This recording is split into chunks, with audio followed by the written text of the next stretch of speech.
Hello again, whiskey friends. Thanks for joining me today, everybody. And hey, if this is your first time here, why don't you check out the vibe? We use Tuesdays to answer questions, tell stories about whiskeys, and then share our own experiences in the comments. So, as we go through this topic, I do want to know what you think and what you would choose to this particular question. Now, this question is coming from our Patreon executive producer, Todd. Oh, we love Todd. And Todd asked the question, if in some Willy Wonka golden ticket scenario, I got my hands on a coupon worth one free bottle off of secondary, what would I use that coupon on? I guess it could be anything, any price. That's the criteria. I mean, I guess it doesn't necessarily have to be secondary. I guess it could just be in general. But if I had a free coupon for a bottle, thus removing price as any type of obstacle, what would I choose? So I'm going to highlight 3 bottles in today's discussion and talk about some things that aren't on the list and why. So thank you for joining today, whiskey friends. Let's kick off the show.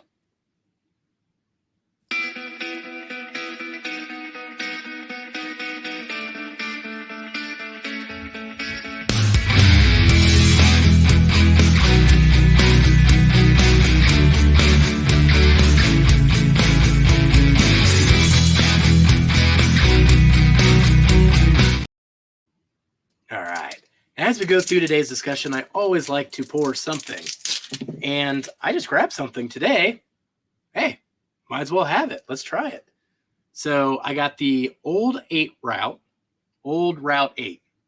That'd be a better way to position those words. This is a single barrel coming from Augusta Distillery in Kentucky. 8 years, 127.6 proof, Kentucky straight bourbon. I heard these were distillery only, and then I saw them at my local store, and it was perfect. So I was like, I'll give it a shot. It was $120. Hey, we'll see. There'll be a review coming after this, but hey, I'll give some notes and do a little first impression as we talk as well. So I'll pour myself a little bit there. Excited to get into that. So today's topic is, once again, the general question. If I magically got this buy a free bottle off a secondary coupon, what would I use it on? Now, right off the bat, I will say I would not use it on anything in the Pappy line. Not because those aren't necessarily good whiskeys, but I have had the honor to drink through all of the Pappy line, so I have no FOMO about them. And none of them particularly drove me to want to buy one. I liked them. I like that rye in particular. But there were very special whiskey friends who gave me an entire flight of every single thing in the Pappy line, and I got to sip through those on my 40th birthday and just enjoy them for what they were. And that was my moment with Pappy, and I'm fine if I don't get another Pappy. If I did get a Pappy, it would be the Pappy 15, though, I'll tell you that. If you get the Pappy 23, just save yourself some money and go find some Rhetoric 23 because it's the exact same thing.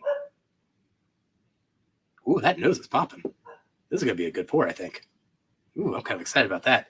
That was a good first impression if you didn't see my eyebrows raise. Now, what I'm going to highlight then is the 3 bottles that I could come up with that fit this scenario.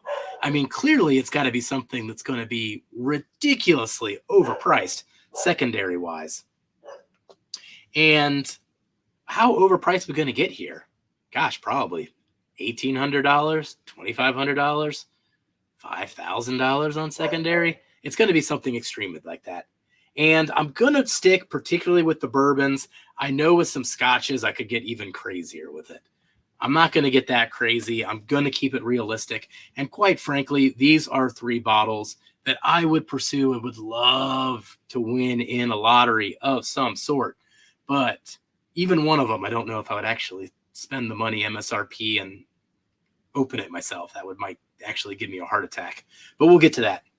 So the first one on the list, I actually do have, and I would really appreciate getting a backup of. I don't know if it's ever going to happen. I am lucky to have this one in the first place, but it would be a William LaRue Weller. This is really, really amazing stuff. On the site, we do a scoring system, And I went a couple months where I wasn't finding anything in the 90s. And I went and I pulled this out, gave it a fresh review, gave it a 94. I was like, all right, that's what a 90 feels like. So, when I'm talking about a top shelf whiskey, I mean, this really does live up to its reputation. This particular one I have in my hands is a 128 proof, which I believe was the 2019 version. Now, I managed to get my hands on this, just pure luck. I got this for MSRP. It was actually the news came that I won this on a night that was actually really, really bad. I just picked up all of these Girl Scout chocolates and cookies from the distributor and left the house and came home and found that the dogs had ravaged through like $300 worth of inventory. I mean, I thought I put it up, but they did not appreciate my barricade whatsoever. They got to those cookies. They destroyed them. I was distraught. And then an hour later, hey, Jeff, you want a Weller? I was like, all right, thank you, world. Repaired. That helped me that night. So that's how I got that. But I would love to have another. I mean, we're halfway through, and I've shared it with quite a few people as just being a special pour so that they get the chance to try it. But it really does live up to its height. So I'm never going to pay $1,800 for it on secondary. Dear, that just gives me a heart attack saying it out loud. Not going to pay that much. Your money, you do you. That is a mortgage payment, and I would just rather pay my house down. The second one I have on the list, I have gotten to try now twice, I'm pretty sure twice, is a Michter's 20. So I got to enjoy a pour of this at Whiskey Weekend 2022, if I got my years right, with a lovely couple. And yeah, I'm glad I got to try it, cemented that memory there. It was really good. And then I'm pretty sure Darrell's given me a sample of it. Now, sometimes I have problems remembering the pour as much if I do it on a stream versus if I do it in a setting in 3D with people. Sometimes this whole in front of a camera thing doesn't set the memories in as much as other situations can. But I would love to have a Michter's 20. That was delicious stuff. Now, if I won a lottery for a Michter's 20, and what is it? 500, 550, something like that for a bottle. Oh, man, that's a tough one, especially considering how much equity is technically in that bottle. That'd be a tough one to open, even though I do want one. And I'd just share the crap out of that too. First sip of this Michter's, or this Augusta here, Old Route 8. That's checking a lot of delicious boxes. I'm going to go in for one more sip. It's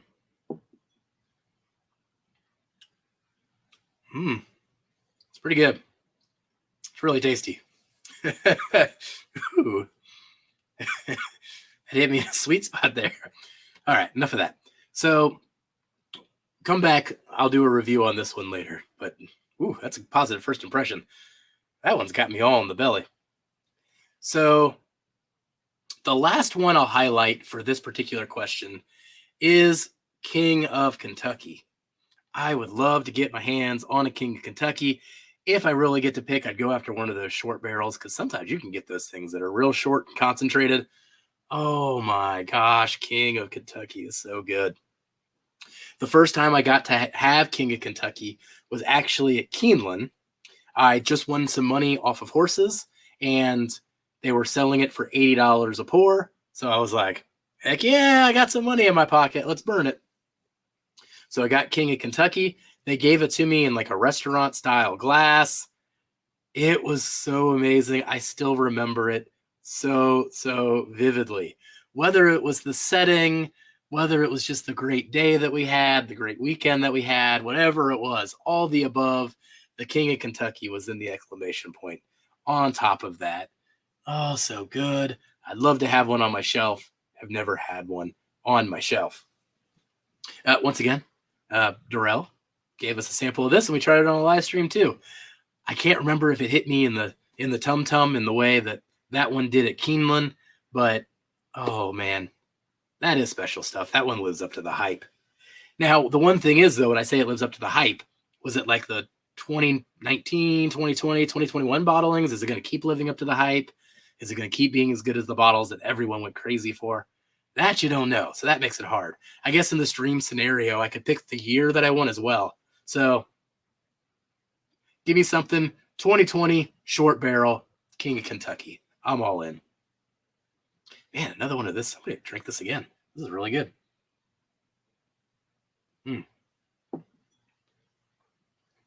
It's got this creme brulee that is just overwhelmingly awesome.